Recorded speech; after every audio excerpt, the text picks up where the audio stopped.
High, আপনারা যে যেখান থেকে দেখতেছেন সবাইরে অনেক অনেক শুভেচ্ছা। এই উইন্টার সিজনে ইউরোপের জনজীবন কেমন হয় এই বিষয়টা আজকে একটু ব্যাখ্যা করার চেষ্টা করব। বিশেষ করে আমরা যারা ড্রাইভার আছি, ট্রাক চালাই ইউরোপের দেশগুলোতে, তাদের ড্রাইভিং লাইফটা কেমন।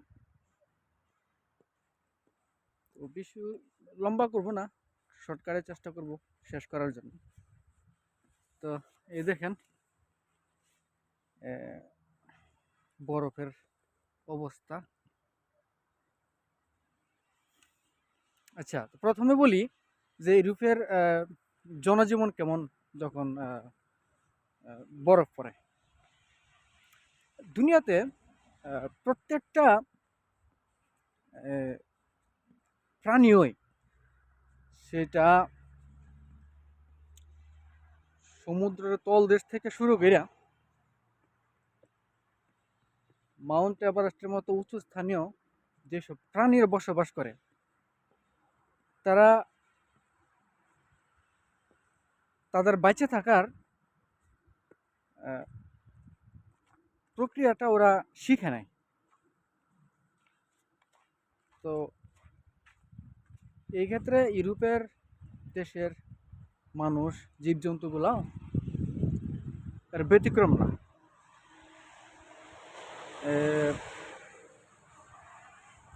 আরব দেশে যেমন প্রচণ্ড গরমের দেশ,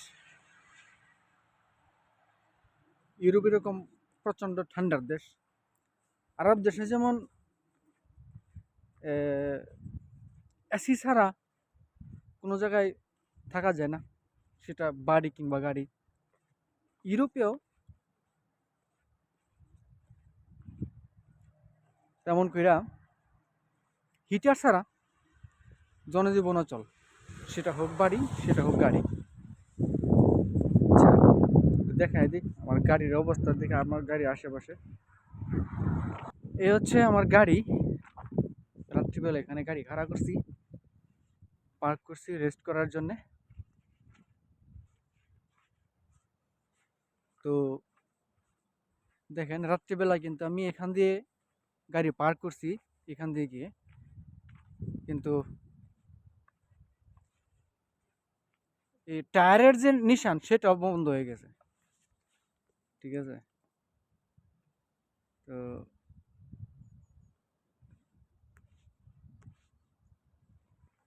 টায়ারের নিশানটা পর্যন্ত বন্ধ হয়ে গেছে, মানে বরফের কারণে ঢাকে গেছে আর কি। দেখেন বরফ বায়া বায়া পড়তেছে আমার গাড়ির ছাদে। আমার গাড়ির ছাদে মনে হয় বরফ জমা রয়েছে একদম।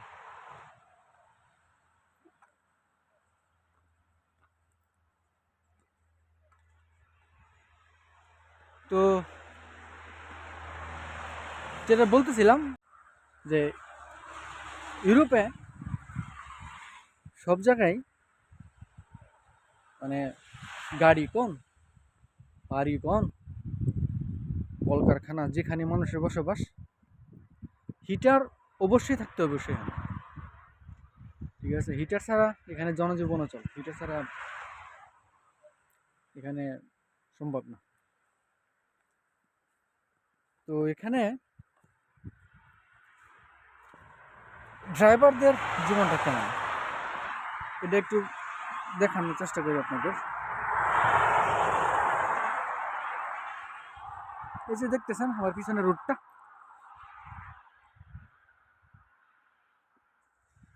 আমার পিছনে রোডটা দেখা যায়।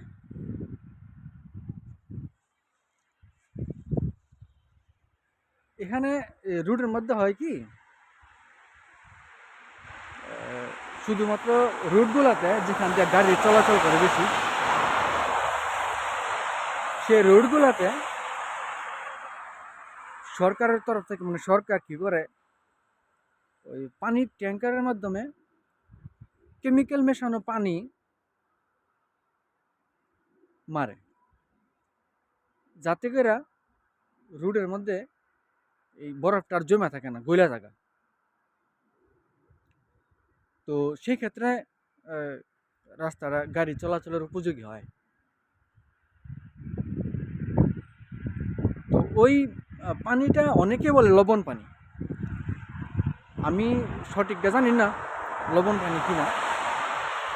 অনেকে বলে এটা লবণ পানি, কিন্তু আসলে যদি লবণ পানি হইতো তাইলে লবণ পানিতে যদি বরফ না জমতো তাইলে এই সাগরের উপরে বরফ হয় কী করে, ঠিক না? তো অবশ্যই লবণের সাথেও কোনো না কোনো মিক্স করে, কোনো না কোনো কেমিক্যাল তো অবশ্যই মিক্স করে, সেটা আমি জানি না কি মিক্স করে। তো যাক, এই মিক্স করার কারণে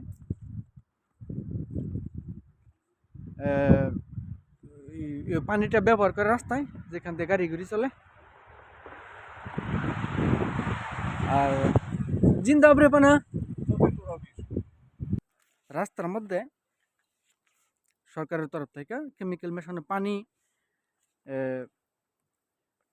ডালা দেওয়া হয়, যার কারণে রাস্তায় বরফ জমে থাকে না, বরফ গলে যায়, তারপরে গাড়ি চলাচলের উপযোগী হয় রোড। আর ড্রাইভার হিসেবে আমাদের যেটা করতে হয় সেটা হচ্ছে যে আমাদের গাড়ির স্পিড, গতির একটু নিয়ন্ত্রণে রাখতে হয়, ঠিক আছে? একটু মানে ডিসেন্ট একটা স্পিডের মধ্যে গাড়ি চালাতে হয়, যাতে করে কোনো অনাকাঙ্ক্ষিত ঘটনা এড়িয়ে চলা যায়। তো সংক্ষিপ্ত আকারে এই ছিল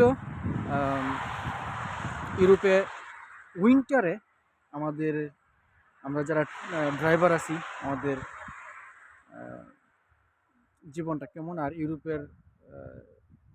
ইউরোপের যে মানুষ আছে তাদের জনজীবন কেমন উইন্টারে। যাই হোক, ভিডিওটা ভালো লাগলে লাইক করে দিয়েন, শেয়ার করে দিয়েন। আর পাশাপাশি যদি কোনো জানার থাকে অবশ্যই কমেন্টে জানাবেন কি জানতে চান। তো ভালো থাকেন, আজকের মতো এখানে, bye bye, tata, love you all.